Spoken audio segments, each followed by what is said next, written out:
Hello friends, welcome to my YouTube channel Ratan study point. Friends, आज मैं फिर से आप लोगों के लिए भारतीय इतिहास से संबंधित महत्वपूर्ण प्रश्न लेके आया हूँ।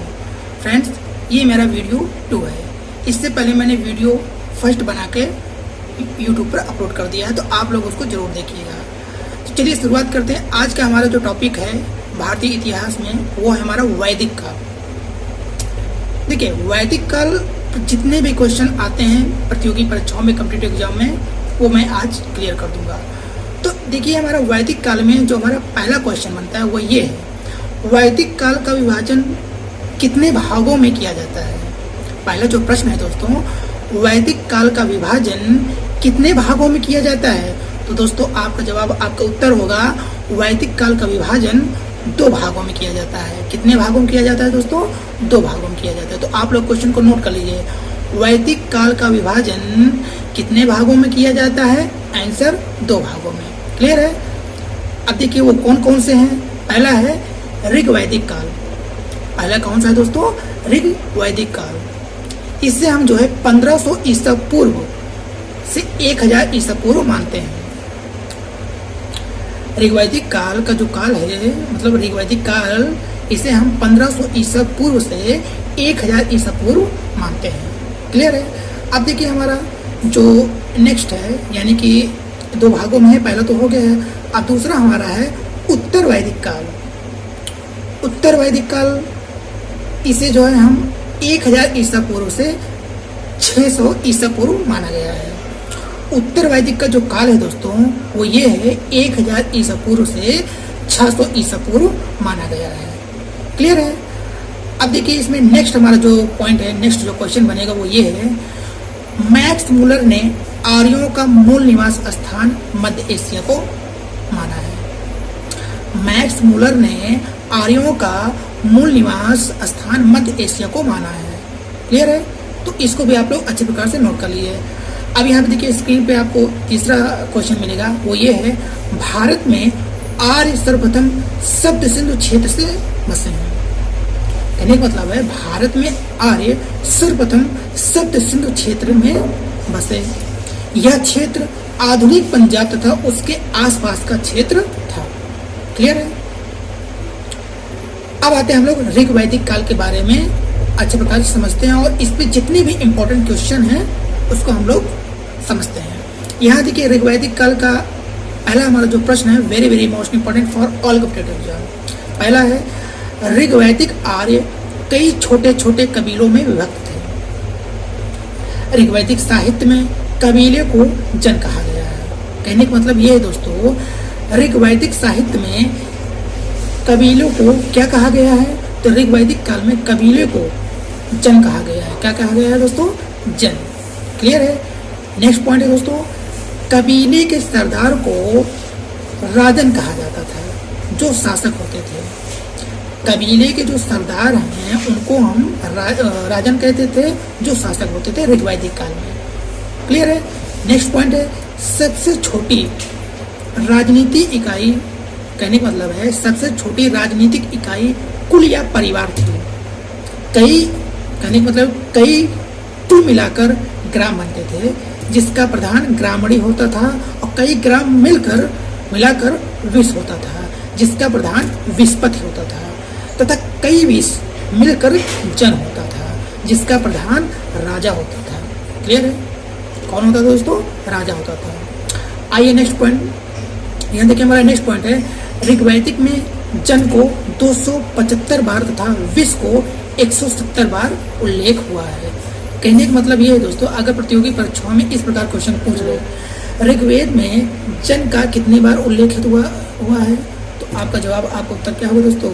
ऋग्वेद में जन का 275 बार, 275 बार उल्लेख हुआ है। और इसी पे एक क्वेश्चन और बन जाए, ऋग्वेद में विष का उल्लेख कितनी बार किया गया है? 170 बार किया गया है। क्लियर है? अब आते हैं नेक्स्ट पॉइंट, सभा, समिति एवं विदित राजनीतिक संस्थाएं थी। ऋग्वैदिक काल में सभा, समिति एवं विदित राजनीतिक संस्थाएं थी। क्लियर है? नेक्स्ट पॉइंट है दोस्तों, परिवार पितृसत्तात्मक था। ऋग्वेद में परिवार कैसा था? तो ऋग्वैदिक काल में परिवार पितृसत्तात्मक था। क्या था दोस्तों? पितृसत्तात्मक था। क्लियर है? अब आते हैं हम लोग नेक्स्ट क्वेश्चन पे।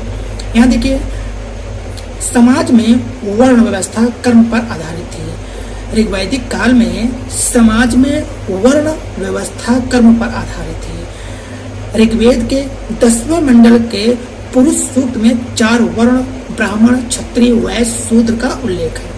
क्लियर है? नेक्स्ट पॉइंट है दोस्तों, सोम आर्यों का मुख्य पेय था।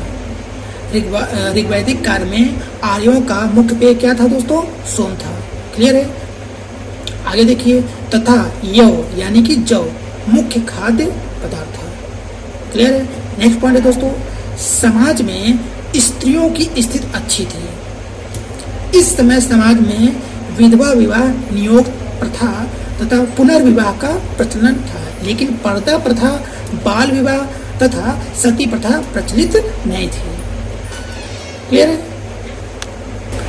नेक्स्ट हमारा जो टॉपिक है दोस्तों वो है ऋग्वैदिक नदियां।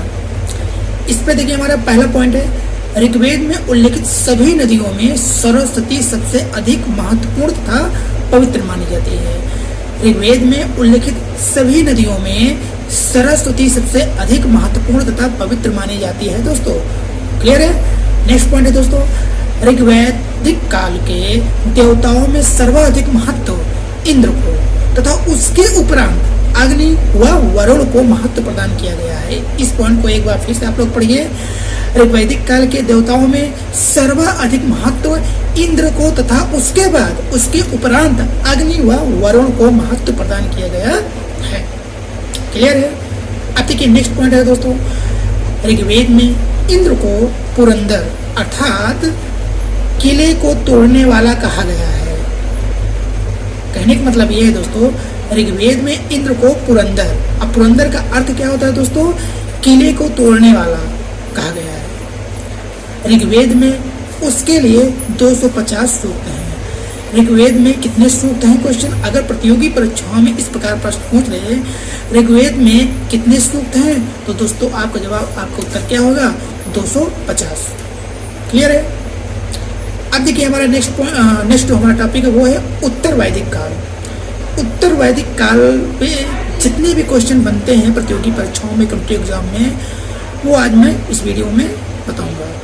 यहाँ देखिए, हमारा पहला पॉइंट इसमें है, उत्तर वैदिक काल के राजनीतिक संगठन की मुख्य विशेषता बड़े राज्यों तथा जनपद की स्थापना थी। नेक्स्ट पॉइंट है दोस्तों, राजस्व के देवी उत्पत्ति के सिद्धांत का सर्वोत्तम उल्लेख इतरे ब्राह्मण में किया गया। इस पॉइंट को एक बार फिर से पढ़िए दोस्तों, राजस्व के देवी उत्पत्ति के सिद्धांत का सर्वोत्तम उल्लेख इतरे ब्राह्मण में किया गया है। क्लियर है? नेक्स्ट पॉइंट है, इस काल में राजा का महत्व बढ़ा, उसका पद वंशानुगत हो गया। किस काल में? उत्तर वैदिक काल में। क्लियर है? नेक्स्ट पॉइंट है दोस्तों, उत्तर वैदिक काल में परिवार पितृसत्तात्मक होते थे। आगे देखिए, संयुक्त परिवार की प्रथा विद्यमान थी। बट यहाँ पे अगर प्रतियोगी परीक्षाओं में आपसे ये क्वेश्चन पूछ ले दोस्तों कि उत्तर वैदिक काल में परिवार कैसा होता था, तो दोस्तों आपका जवाब, आपका उत्तर क्या होगा? पितृसत्तात्मक। उत्तर वैदिक काल में परिवार पितृसत्तात्मक होते थे। क्लियर है? अब देखिए, हमारा नेक्स्ट पॉइंट है, समाज स्पष्ट रूप से 4 वर्णों, कौन कौन से हैं? ब्राह्मण, क्षत्रिय, वैश्य एवं शूद्र में बटा था।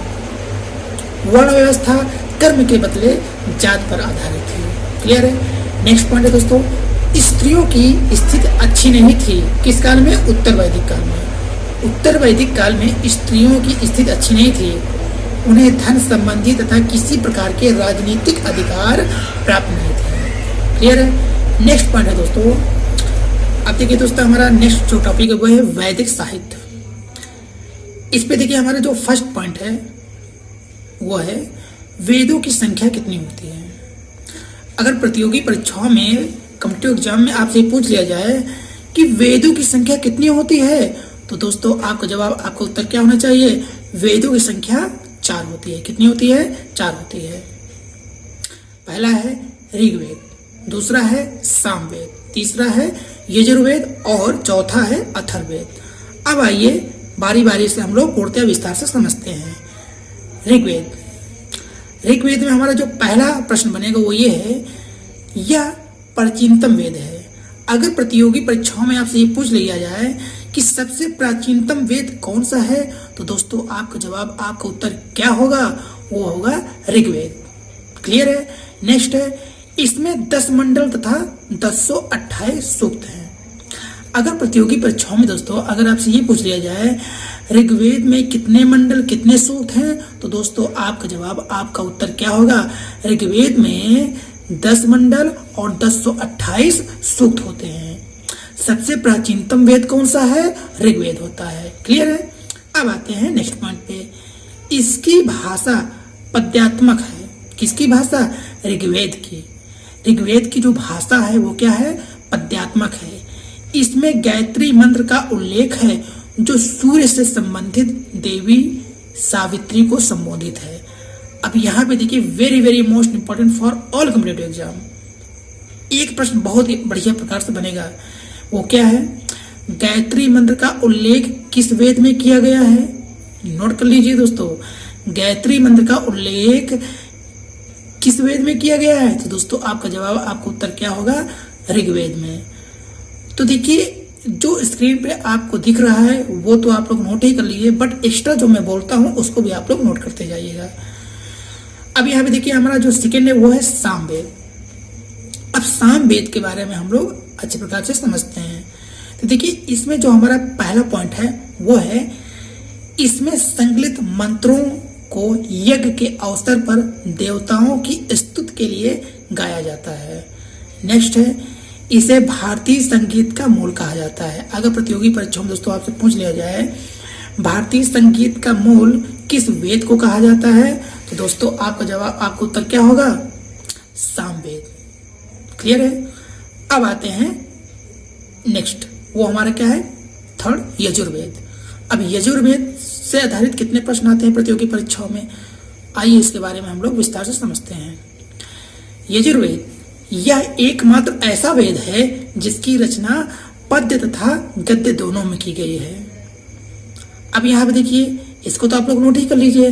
अब देखिए, प्रतियोगी परीक्षाओं में कैसे क्वेश्चन पूछिएगा, वो ये है, ऐसा कौन सा वेद है जिसमें पद्य तथा गद्य दोनों की रचना की गई है? तो दोस्तों आपका जवाब, आपका उत्तर क्या होगा? यजुर्वेद। क्लियर है? नेक्स्ट पॉइंट है, यह मूलतः कर्मकांड प्रधान ग्रंथ है। यजुर्वेद मूलतः कर्मकांड प्रधान ग्रंथ है। क्लियर है? अब आते हैं लास्ट, हमारा वो क्या है? अथर्ववेद। अथर्ववेद, इसमें क्या है? ब्रह्म ज्ञान, औषधि प्रयोग, रोग निवारण, जंत्र तंत्र, टोना टोटका आदि का वर्णन है।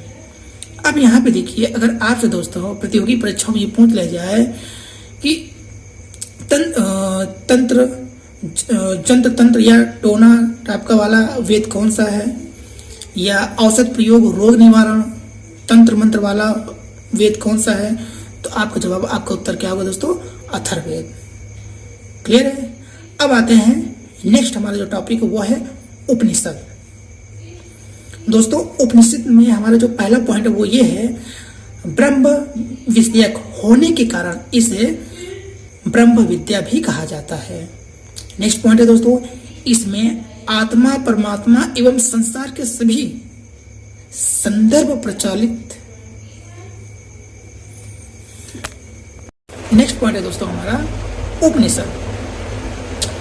इस पर देखिए, जितने भी प्रतियोगी परीक्षाओं में प्रश्न पूछा जाता है वो आज मैं इस वीडियो में आप लोगों को क्लियर कर दूंगा। यहाँ देखिए दोस्तों, हमारा जो पहला पॉइंट है वो ये है, ब्रह्म विषयक होने के कारण इसे ब्रह्म विद्या भी कहा जाता है। किसको? उपनिषद को। उपनिषद जो है ब्रह्म विषयक होने के कारण इसे ब्रह्म विद्या भी कहा जाता है। क्लियर है? नेक्स्ट पॉइंट है दोस्तों, इसमें आत्मा, परमात्मा एवं संसार के संदर्भ में प्रचलित दार्शनिक विचारों का संग्रह मिलता है। किसमें? उपनिषद में। किसमें दोस्तों? उपनिषद में आत्मा परमात्मा एवं संसार के संदर्भ में प्रचलित दार्शनिक विचारों का संग्रह मिलता है। क्लियर है? नेक्स्ट पॉइंट है दोस्तों, इसकी संख्या 108 है। Very very most important for all competitive exam. दोस्तों ये सभी प्रतियोगी परीक्षाओं के लिए महत्वपूर्ण है। ये क्वेश्चंस अक्सर पूछा जाता है। वो क्या है, इसको आप लोग नोट करिए। उपनिषदों की संख्या कितनी होती है? उपनिषद की संख्या कितनी होती है? तो दोस्तों आपका जवाब, आपका उत्तर क्या होगा? आपका उत्तर क्या होगा दोस्तों? 108। उपनिषद की संख्या 108 होती है। क्लियर है? आगे देखिए, भारत का राष्ट्रीय आदर्श वाक्य सत्यमेव जयते मुंडकोपनिषद से लिया गया है। अब ये बताइए, भारत का राष्ट्रीय आदर्श वाक्य क्या है? सत्यमेव जयते। अब ये बताइए, सत्यमेव जयते कहाँ से लिया गया है? तो दोस्तों आपका जवाब, आपका उत्तर क्या होगा? मुंडकोपनिषद से। क्लियर है? अब आते हैं हम लोग नेक्स्ट पॉइंट पे, वो ये है वेदांग। ये बड़ा अगला टॉपिक है। इसमें देखिए वेदांग, पहला पॉइंट बनेगा, वेदों के अर्थ समझने व सूक्तियों के सही उच्चारण के लिए वेदांग की रचना की गई। वेदांग के अर्थ समझने व सूक्तियों के सही उच्चारण के लिए वेदांग की रचना की गई है। इनकी संख्या कितनी होती है दोस्तों? इनकी संख्या 6 होती है। कितनी होती है? प्रतियोगी परीक्षाओं में यही पूछेगा। वेदांगों की संख्या कितनी होती है? 6 होती है। वो कौन कौन से हैं? शिक्षा, कल्प, व्याकरण, निरुक्त, छंद एवं ज्योतिष। क्लियर है? तो अभी मैंने क्या बताया, उपनिषदों की संख्या 108 होती है और वेदांगों की संख्या 6 होती है। मेरे साथ एक बार फिर से दोहराइए, उपनिषद की संख्या 108 होती है दोस्तों और वेदांगों की संख्या 6 होती है। कौन कौन से? शिक्षा, कल्प, व्याकरण, निरुक्त, छंद एवं ज्योतिष। क्लियर है? नेक्स्ट पॉइंट है दोस्तों हमारा स्मृति। स्मृति में हमारा जो पहला प्रश्न है वो है, स्मृतियों को धर्मशास्त्र भी कहा जाता है। इसको क्या कहा जाता है दोस्तों? धर्मशास्त्र। स्मृति को धर्मशास्त्र भी कहा जाता है। नेक्स्ट पॉइंट है दोस्तों, जो कि very very most important for all competitive exam. दोस्तों ये सभी प्रतियोगी परीक्षाओं में ये प्रश्न आता है। वो क्या है? मनुस्मृति सबसे प्राचीन है, जिसकी रचना 200 ईसा पूर्व से 100 ईस्वी के मध्य की गई है। सबसे पहले देखिए, ये दोनों पॉइंट आप लोग नोट कर लीजिए। अब देखिए इसमें एक प्रश्न क्या बनता है, सबसे प्राचीन स्मृति कौन है? सबसे प्राचीन स्मृति कौन है? तो दोस्तों आपका जवाब, आपका उत्तर क्या होगा? मनुस्मृति। सबसे प्राचीन मनुस्मृति है। मनुस्मृति सबसे प्राचीन है। क्लियर है? नेक्स्ट हमारा है दोस्तों, जो टॉपिक है वो है पुराण। अब यहाँ देखिए, इसमें देखिए हमारा जो पहला पॉइंट है, पुराणों की संख्या 18 है। अगर प्रतियोगी परीक्षाओं में दोस्तों आपसे ये पूछ लिया जाए कि पुराणों की संख्या कितनी होती है, तो दोस्तों आपका जवाब, आपका उत्तर क्या होगा? पुराणों की संख्या 18 होती है। पुराणों की संख्या कितनी होती है दोस्तों? 18 होती है। और उपनिषदों की संख्या कितनी होती है? 108 होती है। और वेदांगों की संख्या कितनी होती है? 6 होती है। आप लोग मेरे साथ एक बार फिर से दोहराइए, उपनिषद की संख्या 108 होती है, वेदांग की संख्या 6 होती है और पुराणों की संख्या 8 होती है, जो आपको स्क्रीन पर दिख रहा है। पुराण की संख्या कितनी होती है दोस्तों? 18 है। इसमें देखिए अगला हमारा जो पॉइंट है वो ये है, सर्वाधिक प्राचीन एवं प्रामाणिक मत्स्य पुराण है। इसमें विष्णु के 10 अवतारों का उल्लेख है। अब यहाँ पे देखिए दोस्तों, अगर आपसे प्रतियोगी परीक्षाओं में ये पूछ लिया जाए सर्वाधिक प्राचीन एवं प्रामाणिक पुराण कौन सा है, तो आपका दोस्तों जवाब क्या होगा? मत्स्य पुराण। अब ये पूछ लिया जाए किसमें विष्णु के 10 अवतारों का उल्लेख मिलता है, तो पुराणों में। क्लियर है? सो फ्रेंड्स, वीडियो अगर अच्छा लगे तो प्लीज सब्सक्राइब करें हमारे YouTube channel Ratan study point. साथ में बेल आइकन का बटन दबाएं ताकि मैं जो भी वीडियो यूट्यूब पर अपलोड करूं आप तक नोटिफिकेशन पहुंचता रहे।